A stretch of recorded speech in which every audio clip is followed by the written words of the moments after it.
The galaxy was old. It had seen empires rise and fall like waves on a shore. It had watched stars die and new ones take their place. And in all that time, humans were just a whisper, a short chapter, a species that lived fast and died young. The year was 2487. Humanity had joined the Galactic Covenant 50 years ago. The Covenant was a group of 12 ancient races who had ruled the stars for thousands of years. To them, humans were children. They lived only 80 or 90 years. Their bodies were weak. They could not breathe in toxic air or survive the cold of space. They needed food and water and sleep. They were, in the eyes of the galaxy, fragile little things. Among all the races in the Covenant, the Valori were the most powerful. They were tall beings with skin like pale moonlight and eyes that glowed soft blue. They could live for 2,000 years. They could bend light with their minds and walk through memories like gardens. Their empire stretched across 100 worlds, and their queen ruled from a planet of crystal towers called Norath Prime. Her name was Empress Thylus. She was ancient even by Valori standards. She had ruled for 800 years with wisdom and strength. But 5 cycles ago, something terrible happened. Her 3 daughters vanished. The princesses were named Isara, Velith, and Coriel. They were traveling on a diplomatic ship when it disappeared near the edge of known space. The Valori sent 1,000 ships to search. They found wreckage. They found bodies of the crew. But they never found the princesses. After 3 years of searching, the Galactic Covenant declared them dead. Empress Thylus held a funeral that lasted 7 days. She wore white, the Valori color of grief, and she did not speak for a full year after. But a mother's heart does not forget. Far from the crystal towers of Norath Prime, on the edge of lawless space, there was a small human outpost station. It was old and rusted and forgotten. Only a few ships stopped there each month for fuel or repairs. The station had no name. People just called it the Edge. A man named Tang Teho lived there alone. Teho was 32 years old. He had dark hair that he cut short, and tired eyes that had seen too much. He worked as a cargo hauler, moving supplies between stations for small pay. It was quiet work, lonely work, but Teho liked it that way. He had not always been alone. 5 years ago, he was a rescue pilot. He flew with a crew of 6 brave people who saved lives in the dangerous parts of space. They were his family. Then one day, they answered a distress call near a dying star. The radiation was too strong. The ship's shields failed. Teho was the only one who survived. He never forgave himself. Now he lived on the edge with only one companion. It was an AI unit he had found in a junk pile and repaired. He called her Bomi. She was not very smart compared to military AI systems, but she had a kind voice and she never judged him. That was enough. One night, Teho was eating a simple meal of rice and dried vegetables when Bomi's sensors made a sound. Something was approaching the station. "Teho," Bomi said in her gentle voice, "there is an object falling toward us. It looks like an escape pod." Teho put down his food and walked to the window. He saw a small light falling through the darkness like a dying star. It was spinning and leaving a trail of smoke. Whatever it was badly damaged. "Can you tell what species?" he asked. "The design is Valori," Bomi said, "but it is very old. Maybe a servant's pod." Teho watched the pod crash into the station's landing bay. The proper thing to do was wait.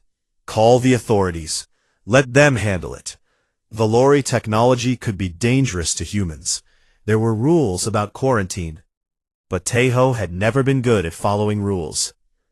He put on his jacket and walked to the landing bay. The pod was cracked open, and smoke poured from inside. He covered his mouth and looked through the broken door. Inside, he saw a Valori woman. She was very old, her skin wrinkled and gray instead of glowing. She was dying. Tejo climbed inside and held her gently. Her eyes opened, and she looked at him with surprise. Perhaps she had never been this close to a human before. "You are mortal," she whispered. "Yes," Tejo said. "I am going to help you. Stay calm." But she shook her head slowly. She knew she was beyond help. With her last strength, she pressed something into his hand. It was a small crystal, glowing faint purple. "The princesses," she breathed. "They live, Shadowmere Station, in the dark nebula. Save them, please." Then her eyes closed, and she was gone. Tejo sat there for a long time, holding the crystal. The princesses. Everyone knew the story. Everyone knew they were dead. But this woman had died trying to bring this message to someone, anyone, and fate had brought her to him. The next day, Tejo contacted the Galactic Covenant. He sent his report to the Valori High Council. He told them about the escape pod, the dying woman, and the crystal. He asked them to investigate Shadowmere Station. They did not believe him. A human official sent him a polite message saying the matter was closed. A Valori representative sent him a colder message, warning him not to spread false hope. The Covenant had already searched everywhere. The princesses were dead. A cargo hauler from a forgotten station had no right to question their conclusions. Tejo read the messages again and again. He thought about letting it go. He thought about returning to his quiet life of loneliness and guilt. He thought about all the reasons why this was not his problem. But when he closed his eyes, he saw the old woman's face. He heard her voice. "Save them, please." He looked at the crystal in his hand. Then he looked at Bomi's screen. "Bomi," he said quietly, "can you decrypt this?" "I can try," she replied. "It may take some time." Tejo nodded. "We have time." Outside the window the stars were cold and endless. Somewhere out there, in a place called Shadowmere Station, 3 daughters waited for someone to remember them. The galaxy had given up. The Covenant had moved on. Even their own mother had buried empty graves. But Kang Tejo was just a human, and humans, for all their weakness, had one strange gift. They could not let go of hope. Even when it made no sense, even when everyone told them to stop, he would find the truth, no matter what it cost. It took Bomi 3 weeks to break through the crystal's protection. Every night, Tejo watched the progress bar move slowly across the screen. Every night, he wondered if he was wasting his time. But he did not stop. On the 22nd day, the crystal finally opened its secrets. Tejo sat in his small room and watched the holographic images appear in the air. He saw records, communications, maps, and slowly, a terrible picture formed in his mind. The princesses had not died in an accident. They had been taken. The crystal contained proof that a criminal group called the Syndicate of Veils had attacked the royal ship. They had killed the crew and captured the 3 daughters of Empress Thyalis. The Syndicate dealt in rare things, weapons, technology, and sometimes living beings. The Valori royals were special. Their blood carried ancient power. Their minds could touch light and memory in ways no other species could match. To collectors and criminals, they were worth more than entire planets. The crystal showed that the princesses were taken to a place called Shadowmere Station. It was hidden deep inside a dark nebula, where sensors did not work and ships got lost. No military fleet had ever raided it successfully. It was a fortress of criminals, built into a dead moon and protected by thousands of armed soldiers. Tejo stared at the images for a long time. Then he copied everything and sent it to the Covenant again.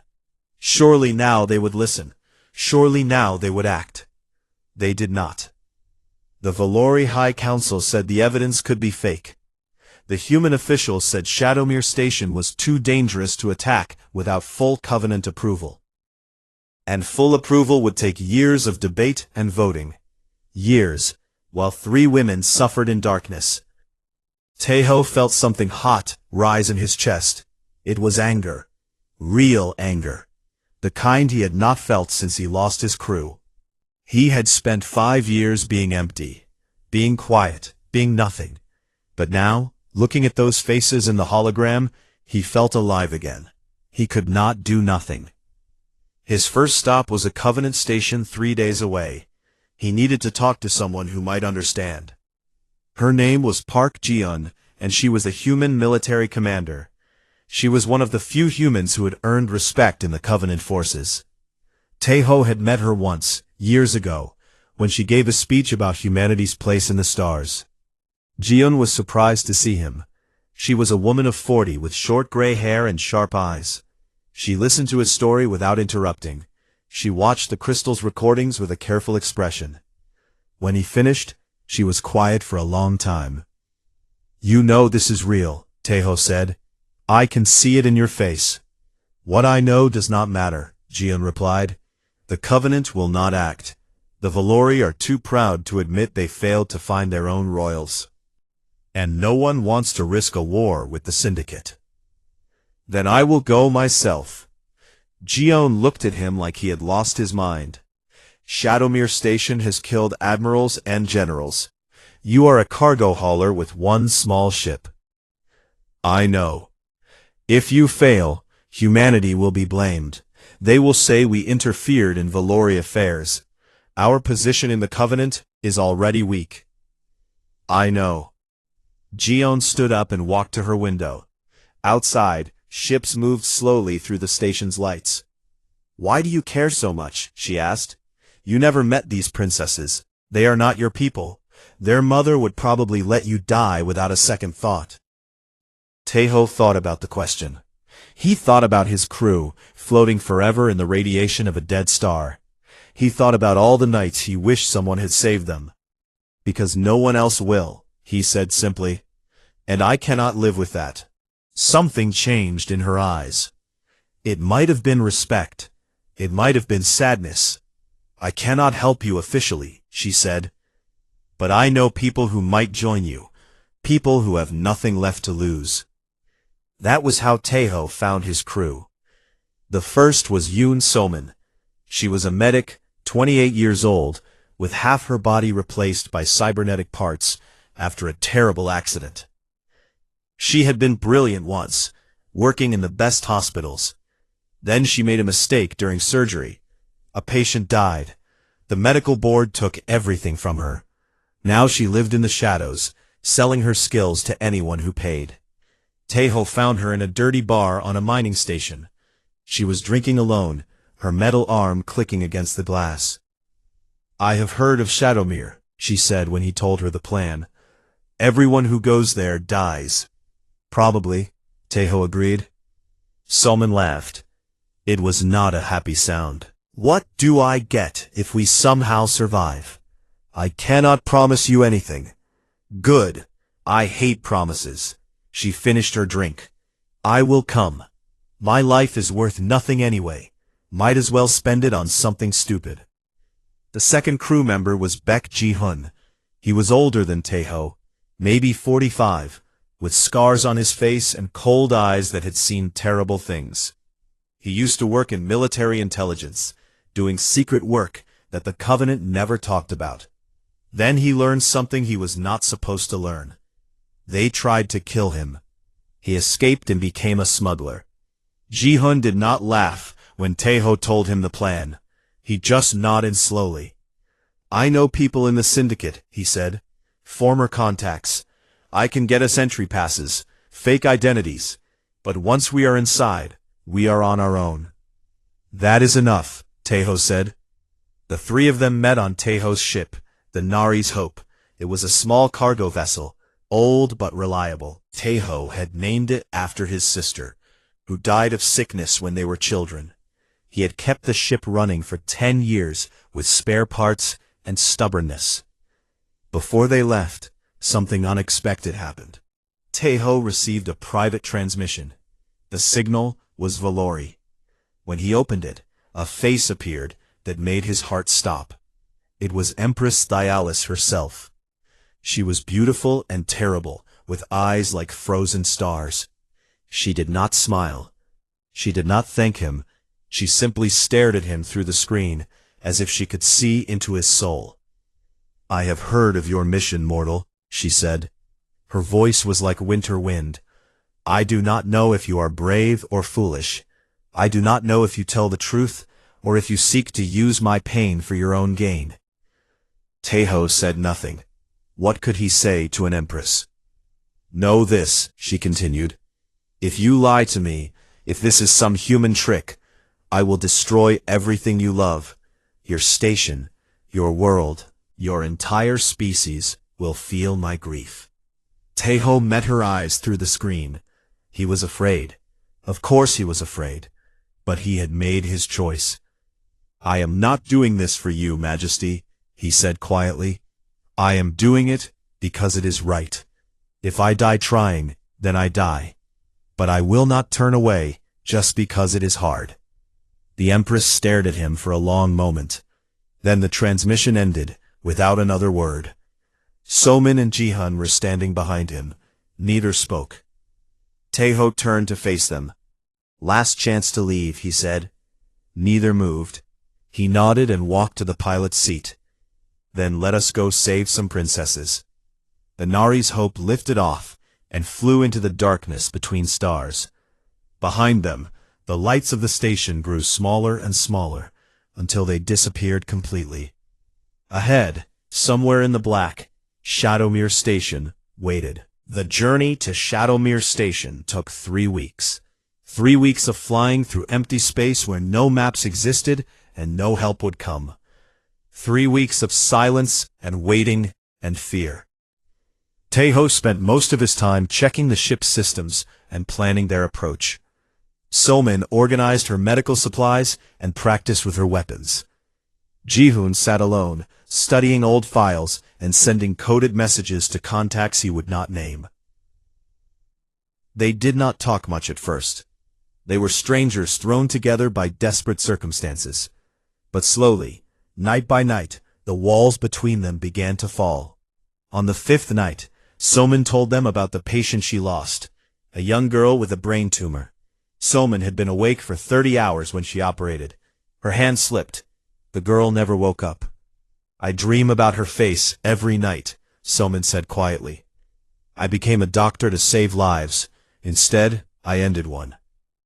On the 9th night, Jihun told them about his intelligence work. He had discovered that the Covenant was secretly funding criminal groups to keep certain sectors unstable. When he tried to report it, his own commanders tried to kill him. "I believed in the system," he said. "I believed we were the good ones. I was a fool." On the 12th night, Taeho told them about his crew, about how they answered a distress call without hesitation, about how the radiation warning came too late, about how he watched them die one by one while he sat helpless in the escape pod they had pushed him into.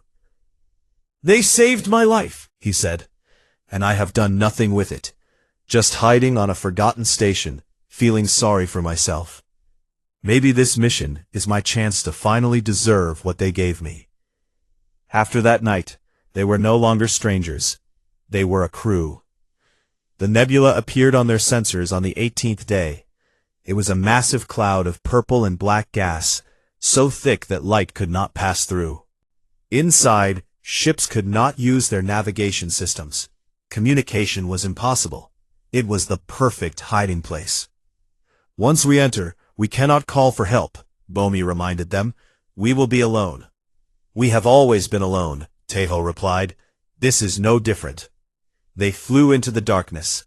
The nebula was worse than Taeho expected. Strange electrical storms hit the ship every few hours. The sensors showed nothing but static. They had to fly blind, following coordinates from Jihun's old contacts and hoping they were still accurate. On the 2nd day inside the nebula, they nearly crashed into a dead ship floating in the darkness. It was an old military cruiser, broken and empty. Taeho wondered how many people had died inside it, searching for this same place. On the third day, they saw it. Shadowmere Station. It was built into a dead moon, gray and cold and covered with lights. Hundreds of ships floated around it like insects around a corpse.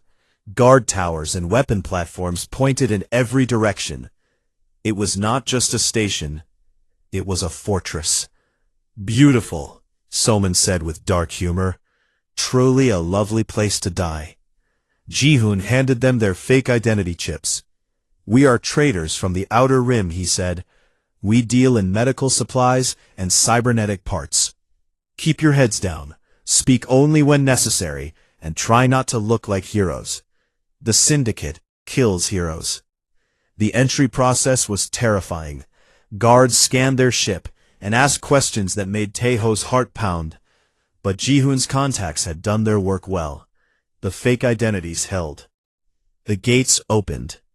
They docked in a crowded bay full of criminals from a dozen species. Taeho saw weapons dealers, slave traders, and worse. He saw beings in chains being led to auction blocks. He saw children crying for parents who would never come. His hands shook with anger. He wanted to fight. He wanted to burn this whole place down. Solman noticed. She grabbed his arm and squeezed hard. Not yet, she whispered. We are here for the princesses. We cannot save everyone.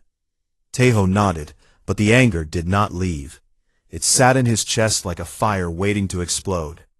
They moved through the station carefully, following Ji-hoon's map.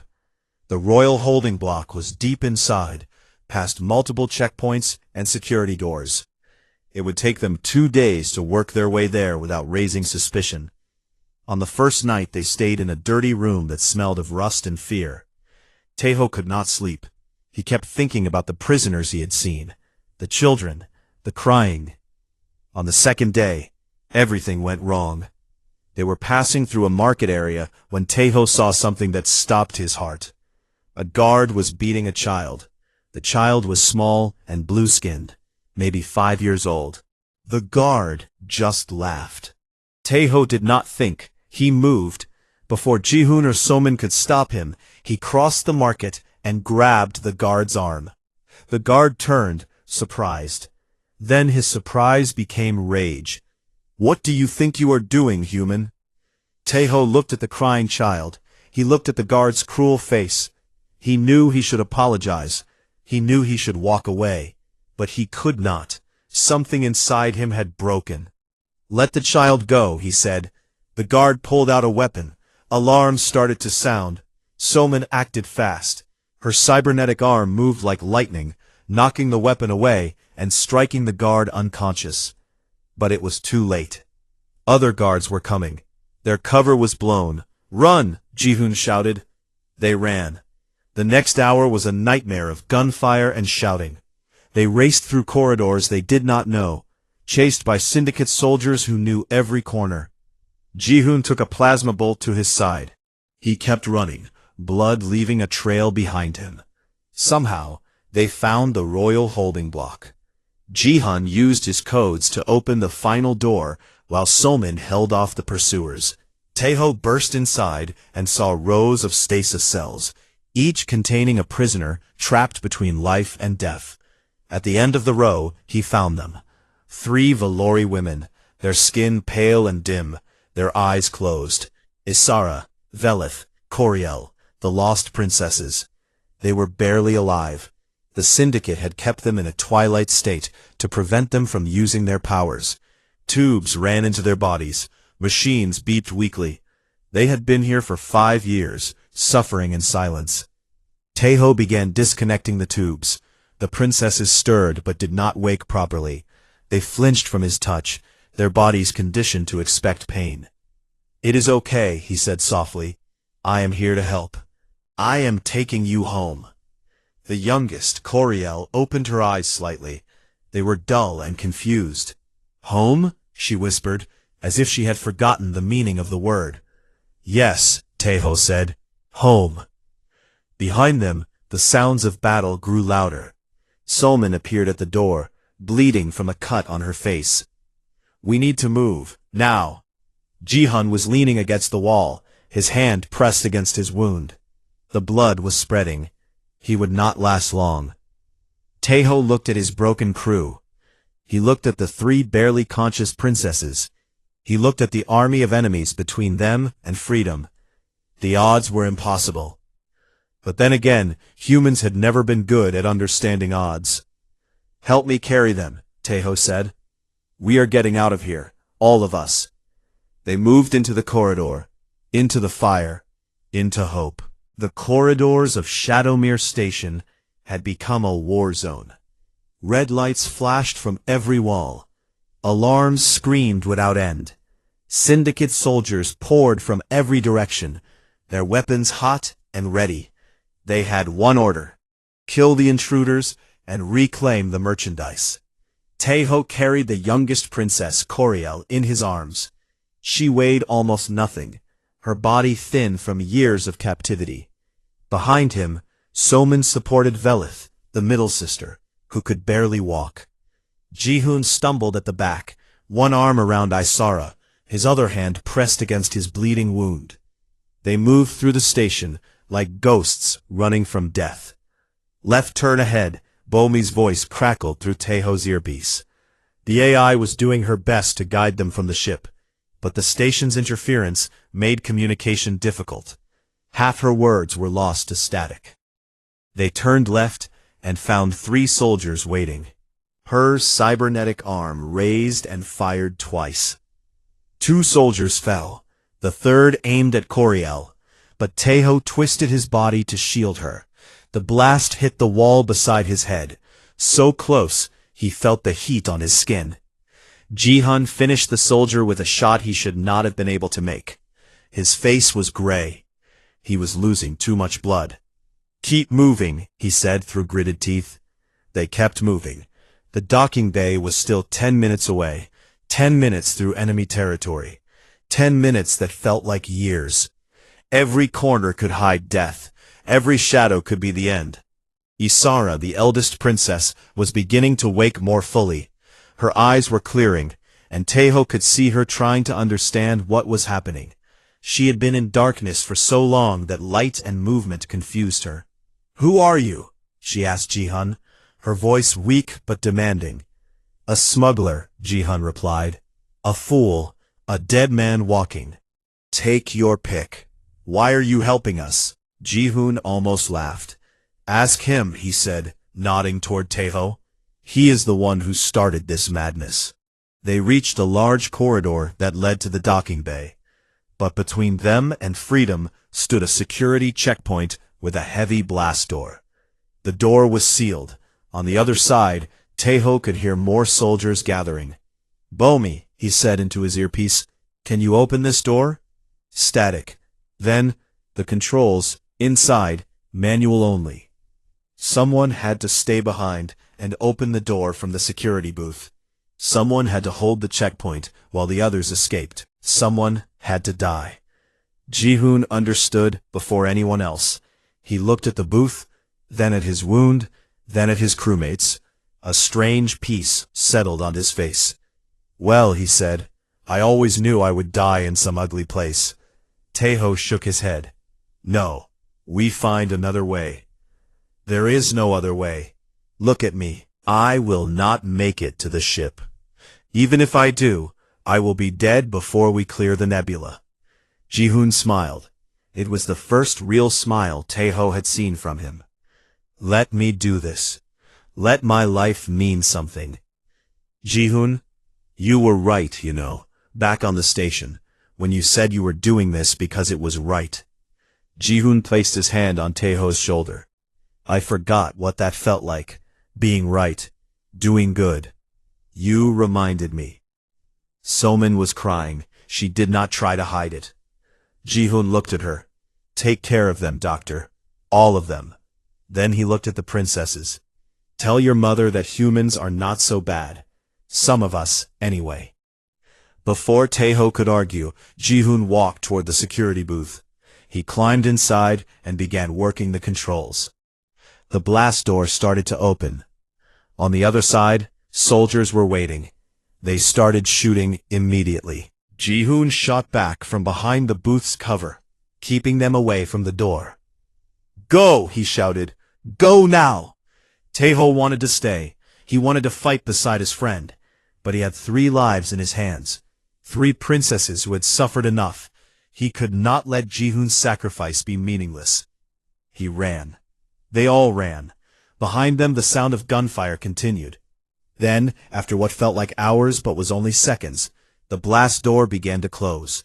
Through the narrowing gap, Taeho saw Ji-hoon still fighting, still shooting, still alive. Their eyes met one final time. Ji-hoon nodded. The door sealed shut. Taeho did not stop. He could not stop. Grief was a weight in his chest, but he kept moving. They were close now. So close. The docking bay appeared ahead. The Nari's hope was still there, waiting for them like an old friend. They just had to reach it. But the syndicate was not finished. Soldiers appeared from side corridors. Salmon fought them off, while Taeho helped the princesses up the boarding ramp. Isara was fully awake now, and something was happening to her. Her eyes began to glow.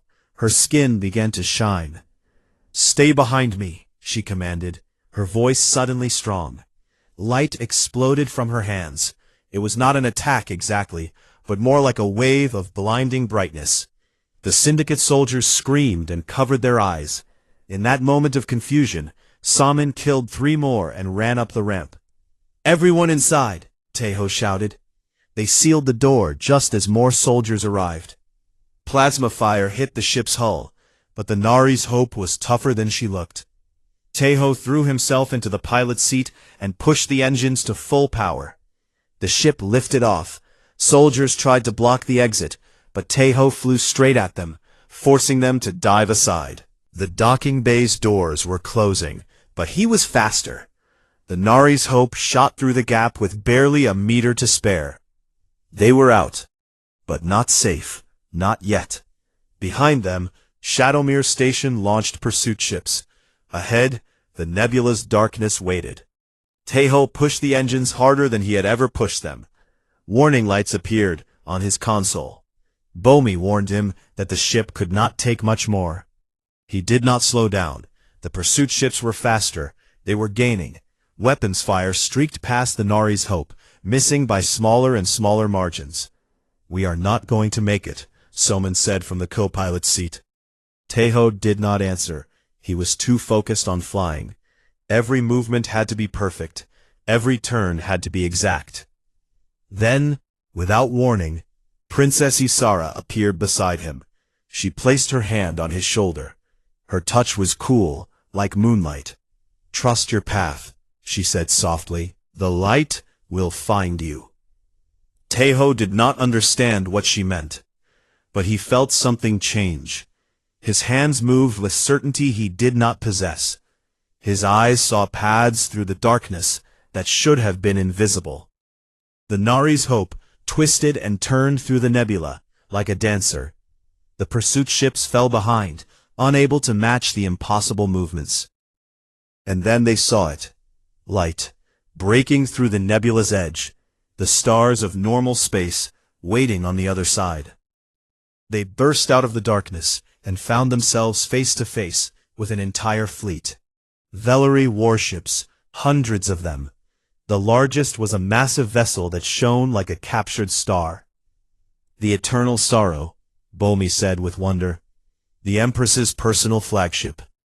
Taeho did not have time to be amazed.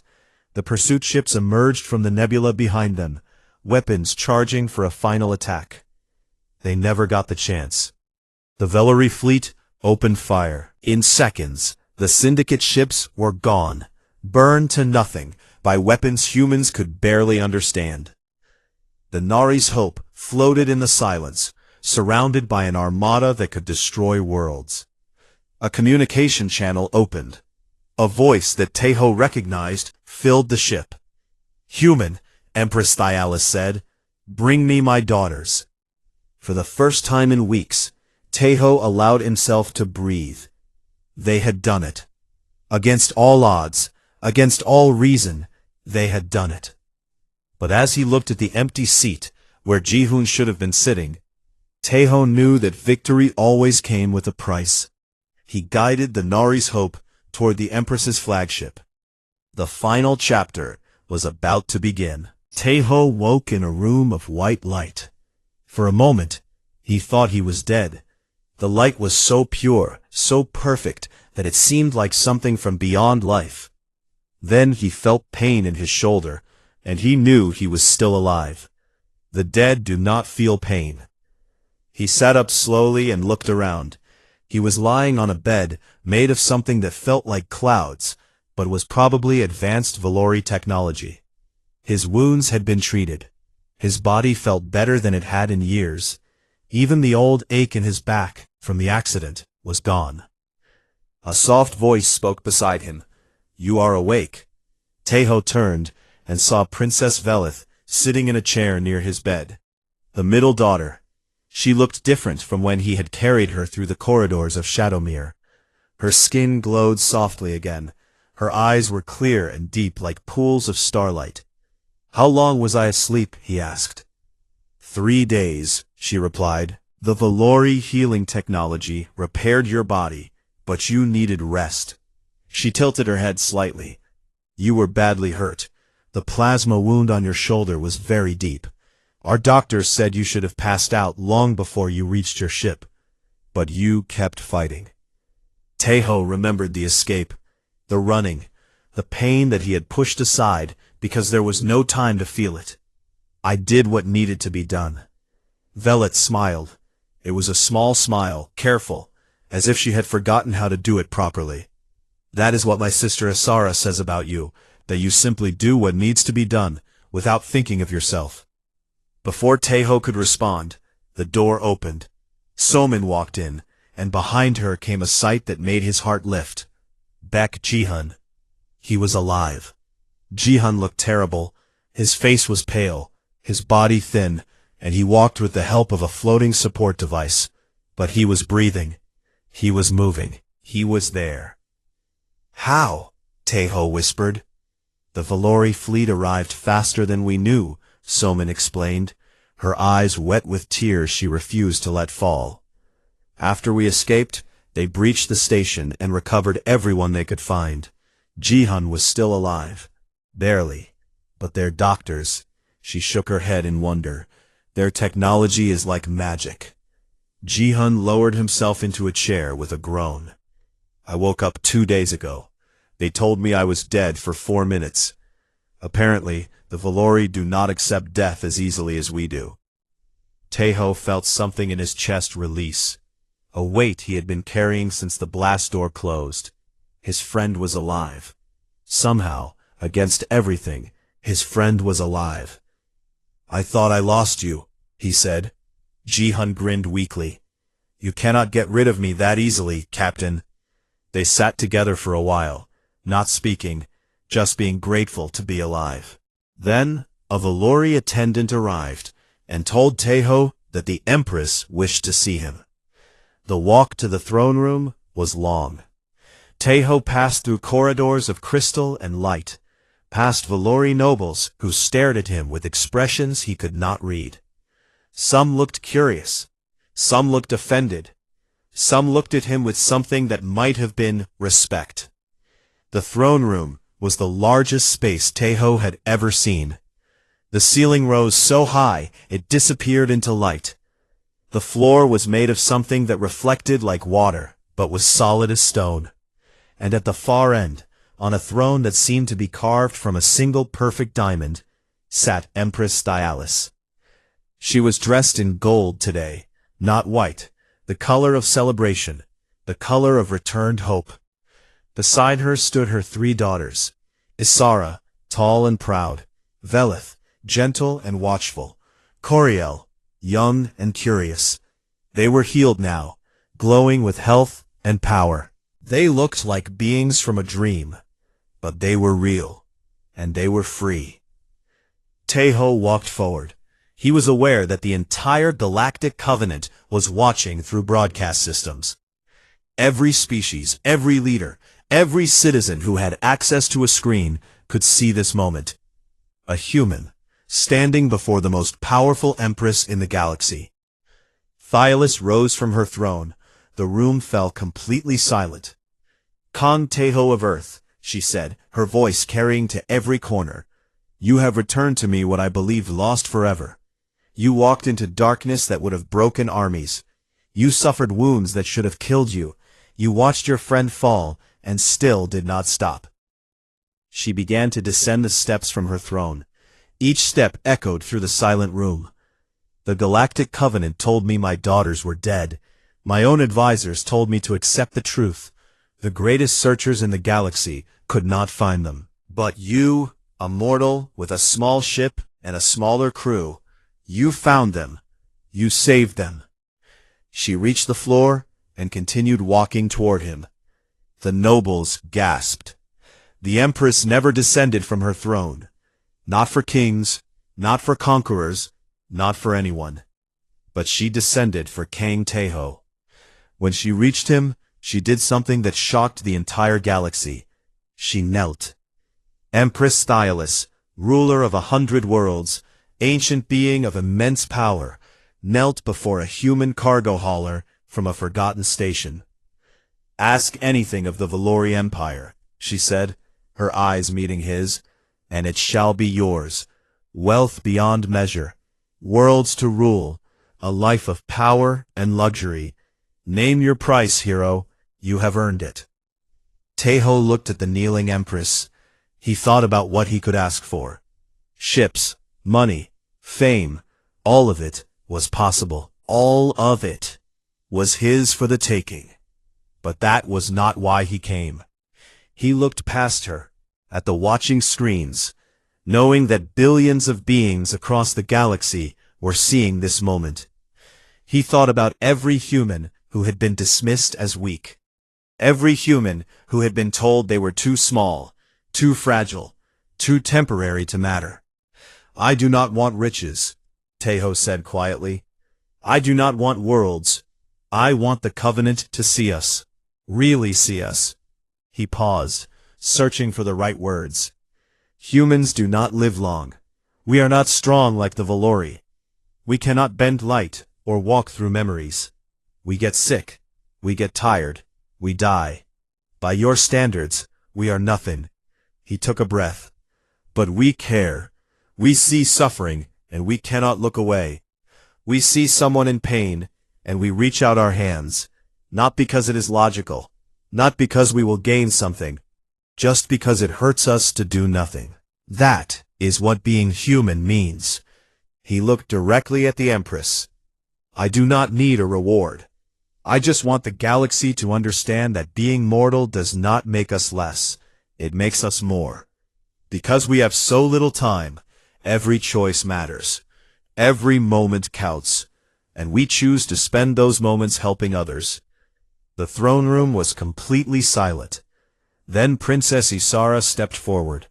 Her voice rang out, strong and clear. "I was a prisoner for 5 years.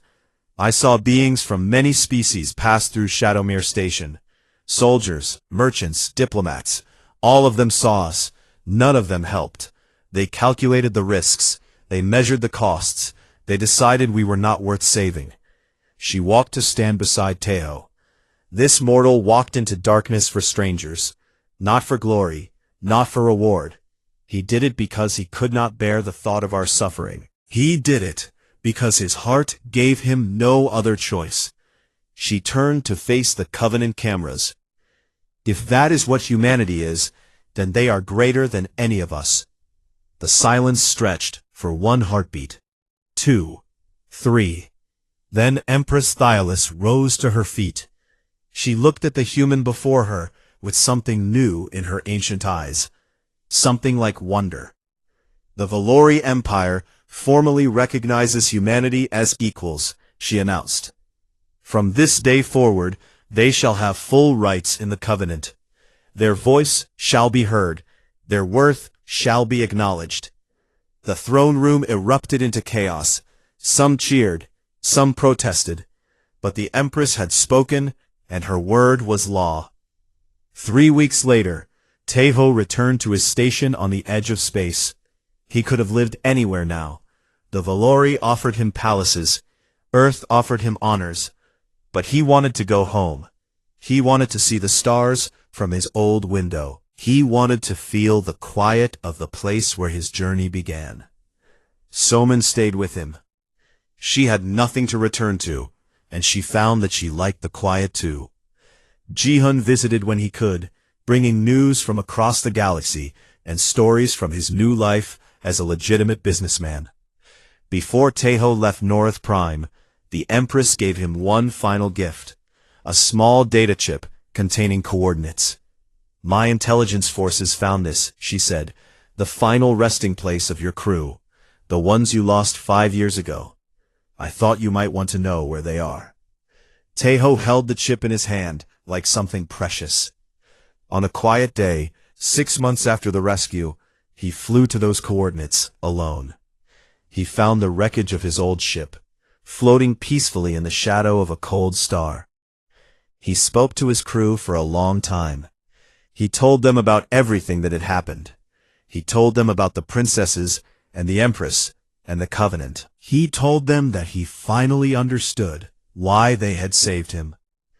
Not so he could spend his life in guilt and shadow, but so he could become someone worth saving. Thank you, he said at last. I will try to deserve it. Every day, for the rest of my life, I will try. Then he flew home. And somewhere in the stars, in the crystal towers of Norath Prime, 3 princesses told their children a story. A story about a mortal who taught an empire the true meaning of courage. A story that would be told for 10,000 years. The story of Kang Taeho, the human he could not look away.